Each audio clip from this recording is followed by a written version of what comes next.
Electoral bond आजाद हिंदुस्तान का सबसे बड़ा घोटाला, सबसे बड़ा भ्रष्टाचार है। और ये सिर्फ हम ही नहीं कह रहे, ये सुप्रीम कोर्ट ने इसको अनकॉन्स्टिट्यूशनल जब करार दिया तो ये सिद्ध हो चुका। असलियत यह है कि एसबीआई ने जो नाम सामने किए हैं वो एक के बाद एक मोदी सरकार की कलई खोल रही है।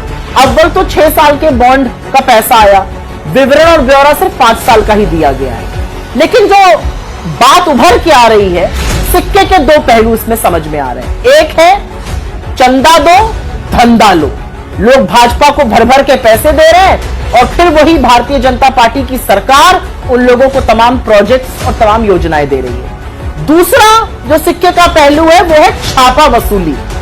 ईडी, सीबीआई इनकम टैक्स छापा डाल रही है और ये कंपनियां भर भर के खूब पैसे दे रही हैं भारतीय जनता पार्टी को। भला सोचिए कि जिस पार्टी की सरकार की एजेंसियां लोगों के खिलाफ जांच कर रही है, वो पार्टी खुद उन संदिग्ध, उन दागदार लोगों से, कथित दागदार लोगों से चंदा वसूली कर रही है। तो ये हफ्ता वसूली, ये छापा वसूली की प्रक्रिया बड़ी है। भारतीय जनता पार्टी का पर्दाफाश हो चुका है और 2 तरह की ये कंपनियां जो है इसके बारे में चर्चा करना चाहते हैं। पहले उन कंपनियों की बात करते हैं जहां पर ईडी, सीबीआई इनकम टैक्स की कार्रवाई हो रही थी और उसके तुरंत बाद बीजेपी ने इन्हीं कंपनियों से मोटा चंदा ऐंठा, बेसिक तौर पर छापा वसूली की। डीएलएफ 25 जनवरी 2019 को डीएलएफ पर सीबीआई का छापा पड़ता है। 9 अक्टूबर 2019 को डीएलएफ बॉन्ड खरीदता है। ये बॉन्ड किसको गए, ये मुझसे बेहतर आप जानते हैं। डीवीज लैब 19 फरवरी 2019 को इनकम टैक्स की रेड होती है। यहां पर 5 जुलाई 2023 को डीवीज लेबोरेटरी बड़े बॉन्ड खरीदता है। नवयुग इंजीनियरिंग, इस कंपनी के बारे में आप जानते हैं। 18 अप्रैल 2019 से लेकर 10 अक्टूबर 2022 तक इन्होंने करीब 90 करोड़ के बॉन्ड खरीदे। ये वही कंपनी है जो उत्तराखंड में सुरंग बना रही थी, जहां पर 41 मजदूर 17 दिन तक फंसे रहे थे। इनकी कोई जांच नहीं हुई। अब आप समझे क्यों। यूनाइटेड फॉस्फोरस 23 जनवरी 2020 यूनाइटेड फॉस्फोरस क्या इनकम टैक्स का छापा पड़ता है। 15 नवंबर 2022 को वो मोटा बॉन्ड खरीदकर किसी को देते हैं। किसको देते हैं क्या ये मुझे बताना पड़ेगा। आईएफबी एग्रो 25 जून 2020 को आईएफबी एग्रो पर जीएसटी का छापा पड़ता है। 8 अक्टूबर 2021 को वो बड़ा बॉन्ड खरीदते हैं। किसको देते हैं। यशोदा हॉस्पिटल गाजियाबाद का है। 26 दिसंबर 2020 को इनकम टैक्स का छापा पड़ता है। अप्रैल 2021 से लेकर अक्टूबर 2022 तक इन्होंने 162 करोड़ के बॉन्ड खरीदकर एक पॉलिटिकल पार्टी को दिए। Hetero drugs and hetero labs 9 अक्टूबर 2021 पर इनकम टैक्स की रेड हुई। 7 नवंबर 2022 को हीट्रो ड्रग्स और हीट्रो लैब्स ने बड़ी रकम, बड़ी मोटी रकम के बॉन्ड खरीदे। हल्दिया इंजीनियरिंग 20 मार्च 2020 को सीबीआई की रेड होती है।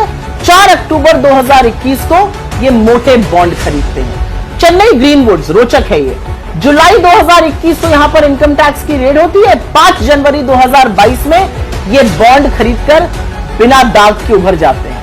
हीरो मोटो 23 मार्च 2022 को यहां पर इनकम टैक्स की रेड हुई। 7 अक्टूबर 2022 को इन्होंने बॉन्ड खरीद लिया।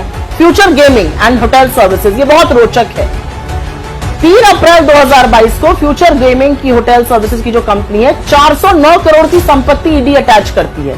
7 अप्रैल 2022 को यही कंपनी करोड़ों का बॉन्ड खरीद के भाजपा को दे देती है। जिंदल स्टील एंड पावर 21 अप्रैल 2022 को ईडी की रेड। 7 अक्टूबर 2022 को बॉन्ड खरीद लिए जाते हैं। माइक्रो लैब 14 जुलाई 2022 को इनकम टैक्स की रेड।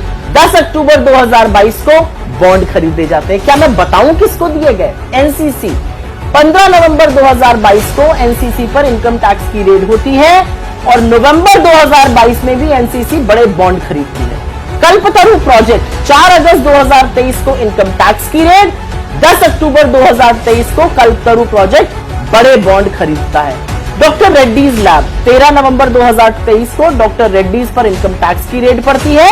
17 नवंबर 2023 को डॉक्टर रेड्डीज बॉन्ड खरीदकर एक पॉलिटिकल पार्टी को देता है। शिरडी साई इलेक्ट्रिकल 19 दिसंबर 2023 को इनके ऊपर इनकम टैक्स की रेड पड़ती है। 11 जनवरी 2024 को ये भी बॉन्ड खरीदकर सुरक्षित हो जाते हैं। और ऑरबिंदो फार्मा 10 नवंबर 2023 में इनके एमडी गिरफ्तार होते हैं। 15 नवंबर 2023 में इनका बॉन्ड खरीदकर दामन साफ हो जाता है। ये फलसफा है। अब उन कंपनियों की बात करते हैं जहां पर चंदा दो धंधा लो शुरू हुआ। मेगा इंजीनियरिंग, अप्रैल 2023 में मेगा इंजीनियरिंग ने करोड़ों का चंदा भारतीय जनता पार्टी को दिया, कुछ अनुमान से 1200 करोड़ का। 14,400 करोड़ के प्रोजेक्ट मिले हैं इनको। फिर सीरम इंस्टीट्यूट की बात करते हैं जिन्होंने कोविशील्ड बनाई थी। 18 अगस्त 2022 को एक ही दिन में वो 52 करोड़ का चंदा देते हैं। 22 अगस्त को मोदी जी उनके वहां जाते हैं, मिलते हैं और कोविड वैक्सीन पर उनकी मोनोपोली बनी रहती है। चंदा दो धंधा लो। वेदांता 400 करोड़ का इलेक्टोरल बॉन्ड दिया और बदले में बीपीसीएल में हिस्सेदारी सौंपने का सारा इंतजाम भारतीय जनता पार्टी की सरकार ने कर लिया। Torrent power, Bharatiya Janata party को डाला 86.5 करोड़ और उनको 7 मार्च 2024 को, चाहे वो महाराष्ट्र हो या गुजरात हो, 47,000 करोड़ का प्रोजेक्ट मिल गया। आईआरबी इंफ्रा, जुलाई 2023 में करोड़ों का चंदा बीजेपी को दिया। सरकार की ओर से कुछ ही महीनों में लगभग 6,000 करोड़ का प्रोजेक्ट मिला। बात यहां पर खत्म नहीं होती है। अब आते हैं एप्को इंफ्रा पे। 10 अक्टूबर 2022 को एप्को इंफ्रा बड़े बॉन्ड खरीदती है और फिर एप्को इंफ्रा को 9,000 करोड़ के टेंडर सरकार द्वारा मिल जाते हैं। वंडर सीमेंट नाम की एक कंपनी है, नवंबर 2023 में बॉन्ड खरीदती है। 6 जनवरी 2024 को गुजरात में एक नई सीमेंट फैक्ट्री खोलने का ऐलान करती है।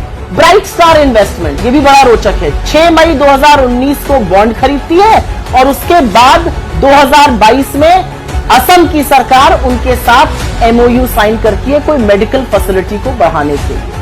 और उसके बाद बात करनी पड़ेगी बड़े बड़े ग्रुप्स की, उसमें से एक मित्तल ग्रुप है, बड़े बॉन्ड दिए।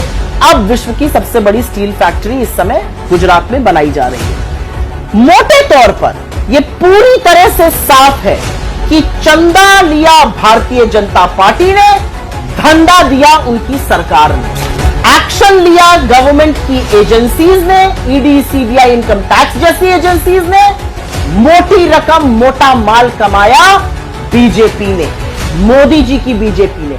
ये भ्रष्टाचार खत्म करने की जो बात कहते थे वो सरासर गलत है, वो झूठ है, क्योंकि आजाद हिंदुस्तान का सबसे बड़ा भ्रष्टाचार खुद नरेंद्र मोदी जी ने रचा है, उसके रचयिता हैं। और इलेक्टोरल बॉन्ड से ये बात पानी की तरह साफ हो